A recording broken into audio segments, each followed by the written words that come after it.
Hello and welcome to another Becoming a Modern Man. We are playing our red-green Tron deck once again, and this time we are running up against a Grixis Delver deck. So let's get underway. Lost the roll on this one, so it looks like we're going to be on the draw. This is our opener. Slightly awkward, obviously. Two of the same Tron lands isn't ideal. We do have an expedition map to search for another one though. No way to cast these green spells in hand at the moment. But we are on the draw, so I don't particularly want a mulligan. I decided to run with this. I think it's, you know, semi-keepable hand. And drawing Chromatic Star is really helps us out there. Allows us to access colours. Potentially we can either cast Sylvan Scrying or Ancient Stirrings next turn. I think it's better to start off than leading off with the expedition. That we don't have a second Tron land. If we knew we were going to get the turn 3 Tron by playing the turn 1 expedition map, I'd go for it, but I'm a lot happier playing the star out here.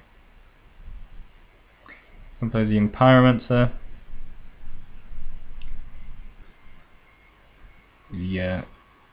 Crack the...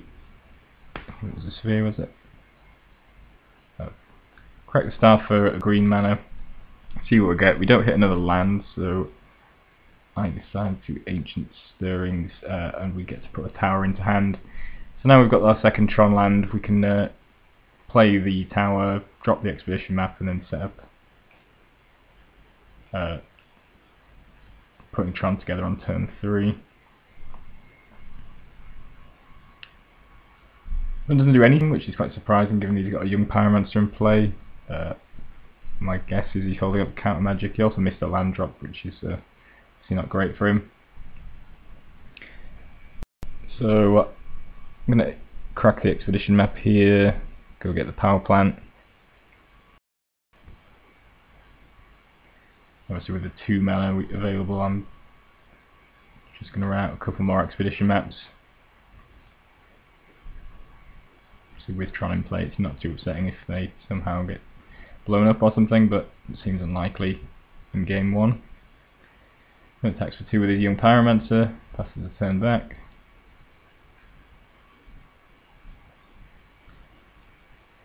Decides to search up at a tower. I'm just going to run out. I'm going to run out of Oblivion Stone.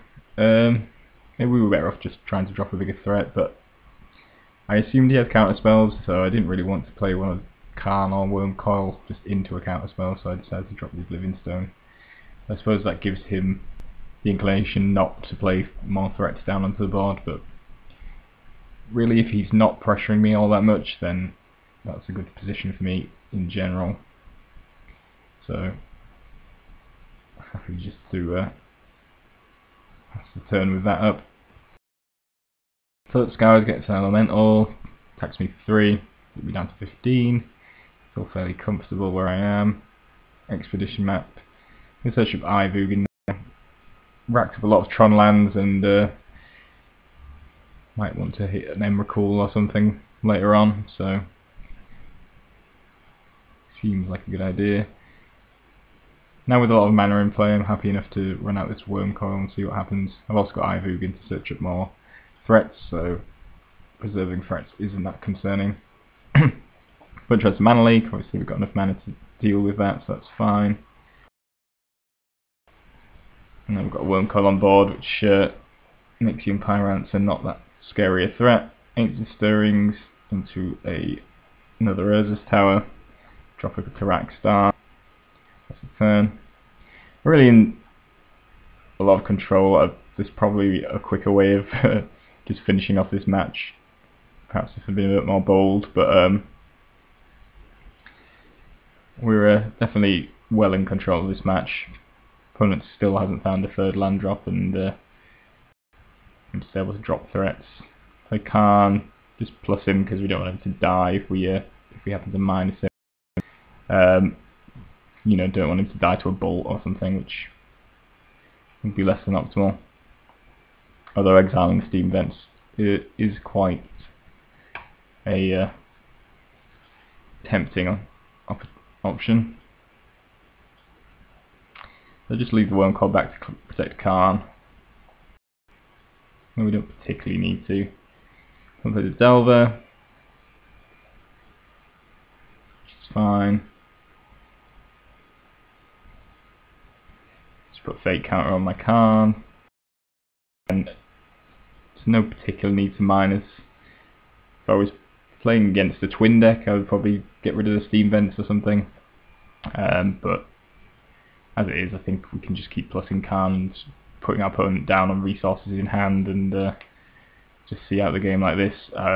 Also, we've got playing Ivogin down now, so and we've got enough mana to drop an Emrakul, so that's really the strategy. Probably going to blow up the Oblivion Stone in our opponent's next turn, and then drop Emrakul, which will finish off and leave our opponent with no permanents. So, once I terminate Worm Coil Engine, just going to crack the Oblivion Stone in response to wipe our opponent's board, and then we get to keep our tokens post Oblivion Stone. Our opponent concedes. As I say, we would have searched up the Emrakul afterwards and finished this game off. But yeah, well in hand. Opponent got off to a bit of a slow start, and that just gives us lots of time to set up our end game, which is pretty awesome. So let's go on to game 2, see how this one played out. So we're on the draw again. This hand is not really acceptable. I suppose on the draw we could have risked it, but Ulamog's just clunky and useless really. In this opener, Karn's not much better. Living Stone's quite slow. The Pyroclasm, but we risk just not having the second land, which is very awkward. I suppose we could have cracked our spheres and got somewhere, but I didn't really like that hand. This hand's also slightly awkward, but it's got ways to draw extra cards, and it has a map as well, so I don't really want to go down to 5, and this hand is just about acceptable. I'm going to drop to Delver, just going to drop a map, hoping to soar into a second Tron land. Delver flips off of a Thought Scour. We can draw into a Spellskite, but we don't really have time to play it, and it's not too relevant against the Delver anyway. Bolts us. We'll play the second Delver. Search for land here. Power.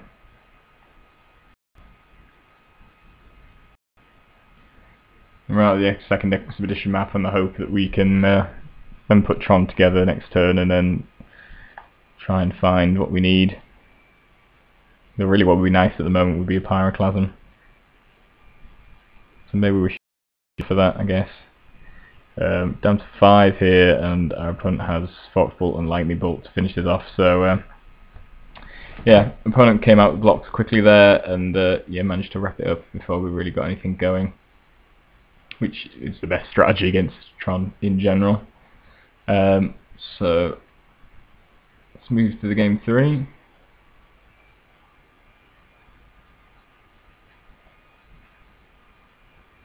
Didn't quite see that opener, but no good by the looks of it. This is slightly awkward. Obviously need some way of producing green, but having 2 Tron lands in hand and the Sylvan Scrying, to find the third one once we get that green source is not too bad. Relic is potentially quite good against him. We didn't see any Snapcaster Mages, but certainly predicts that they will be there.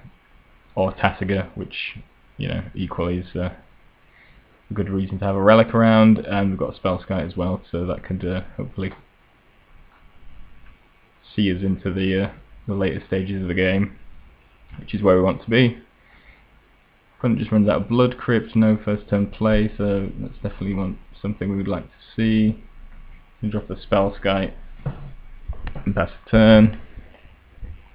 Chromatic Sphere, unfortunately that land.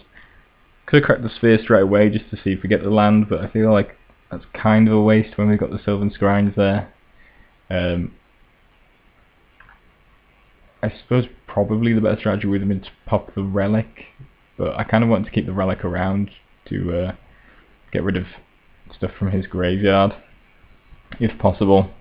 Perhaps not the best idea. Maybe we should have pushed harder for that third land drop. Crack the sphere, go for the scrying, hope it doesn't get countered. Fortunately it doesn't, we can get to the tower.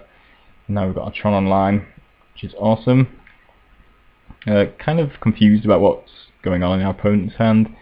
Kind of a strange series of plays. He hasn't played any creatures out, hasn't really done a whole lot, and but he also didn't have any counters, so he was like, I'm not entirely sure what he was holding up or what he was doing. Kind of hard to say without knowing what was in his hand, I guess, but yeah, a little odd. So we get the tower, we're going to run that out, and then we're going to play this, use this Chromatic Star, and then use Sylvan Scrying. Could pick up Ayavugin, but I decided to go for the tower just to get more mana going, and we've got a couple of good threats and Wormcoil already, so I figured having more mana to sort of deal with mana leaks, etc. seemed better. So Relic gets Terminate. For mana up. Then play out a Chromatic Star, Sphere. Pass the turn.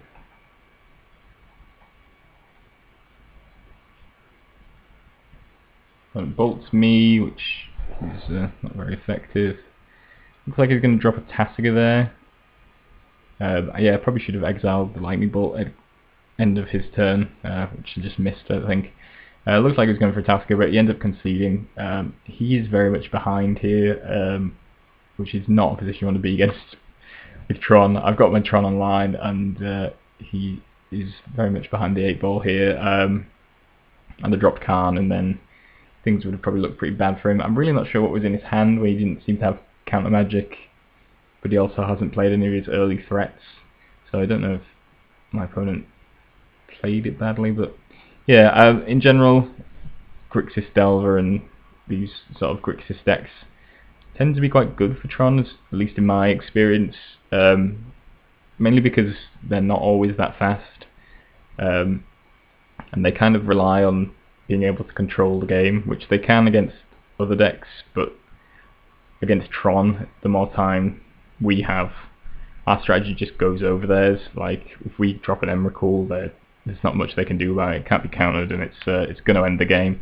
So I think sometimes the Grixis decks just give you like too much time, which is really good for our deck, and usually ends up going in our favour, because we just have a bigger end game. So yeah, I think these matchups in general are pretty good for Tron. Obviously counter magic, remand, mana leaks can be a bit of a nuisance for us, but in general, if we can make the game go long, then we're probably going to win it.